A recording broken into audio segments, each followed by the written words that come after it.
আমি যদি একদিনের জন্য বাংলাদেশের শিক্ষামন্ত্রী হতাম, শিক্ষা ব্যবস্থা কি করলাম না দেখেন। আসসালামু আলাইকুম, আমি বাংলাদেশের নতুন শিক্ষামন্ত্রী।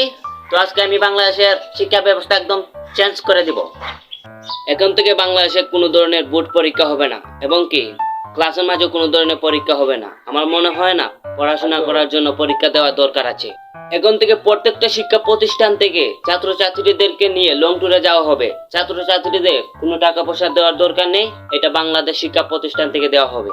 নিয়মিত ক্লাস করার কোনো দরকার নেই, যার মন চাইবে সে করবে, যার মন চায় না সে করবে না। স্টুডেন্টদেরকে বলছি, তোমরা পড়াশোনার প্রতি এত সিরিয়াস হওয়ার দরকার নেই।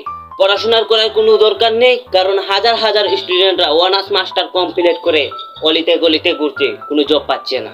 বাংলাদেশে কোনো জব নেই, কারণ জনসংখ্যা বেড়ে গিয়েছে।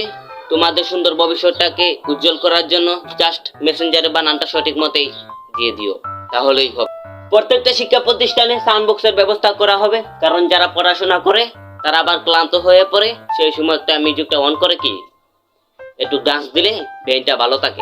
তো আজ আমি দেখেছি অনেক স্টুডেন্টরা কাঁধে করে ব্যাগ নিয়ে যেতে তাদের অনেক কষ্ট হয়। আমি শিক্ষামন্ত্রী হিসাবে এই কষ্ট সহ্য করতে পারি না, আমার স্টুডেন্টদেরকে দিতে পারি না। আজ থেকে আর তোমাদের কাঁধে করে ব্যাগ নিয়ে যেতে হবে না। এখান থেকে স্কুলে বইয়ের দলে তোমাদেরকে এক একটা স্মার্টফোন দেওয়া হবে, আইফোন, আর সেটার ভিতরে সব পড়াশোনা থাকবে। সবাই বাসা থেকে যাওয়ার সময় স্মার্টফোনটা নিয়ে যাবে, তাহলেই চলবে। সিমটা অবশ্যই তোমাদের নিজ দায়িত্ব করে নিবে, কারণ এতজনরে তো আমি সিম দিতে পারবো না। অনেক সময় দেখা যায় তোমাদের মা বাবার অনেক টেনশনে থাকে, সেই দুশ্চিন্তা দূর করার জন্য আমি তোমাদেরকে মোবাইলটা দিয়েছি। আর খাতা কলমের যে দাম, মধ্যবিত্ত পরিবারের ছেলেমেয়েরা পড়াশোনা করতে পারবে না। তো আজ আমি শিক্ষামন্ত্রী হিসাবে তোমাদেরকে পড়াশোনা করার জন্য এতটুকুই শিক্ষা ব্যবস্থা করে দিতে পেরেছি। ইউনিভার্সিটি, বিশেষ করে স্কুল কলেজগুলোতে একটা করে স্পেশাল রুম রাখবেন। স্টুডেন্টদের বয়ফ্রেন্ডরা দেখা করতে গেলে একটু জামাই আদর করার জন্য, আর জামাই আদরে যেন কোনো ধরনের ঘাটতি না থাকে, এইটা টাকা শিক্ষা প্রতিষ্ঠান থেকে দেওয়া হবে।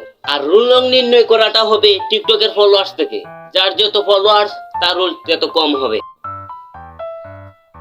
আর স্টুডেন্টদেরকে বলছি, স্যার ম্যাডামের যদি ফেসি পাকনামি করে একদম face to face eye to eye একদম গাড়ে আলাইবে, এটা আমার আদেশ, এটা শিক্ষামন্ত্রী বলেছে। তো আপাতত এই নিয়মগুলোই আমি লিস্ট করেছিলাম, পরবর্তীতে আরো লিস্ট করলে সাংবাদিকদেরকে আমি জানিয়ে দিব। এগুলোই তাক আপাতত বিদায়। কি রে, তুই এখানে কি করস? না আম্মা, কিছু না, আমার স্টুডেন্টদেরকে পড়াইতাছি। কেন? তুই তো বাড়িতে বসে থাকি। আমি স্যার বলতে কি পড়াস? এই ক্লাস সাইডে বের করছিস, ডিসি কোন দিকে করে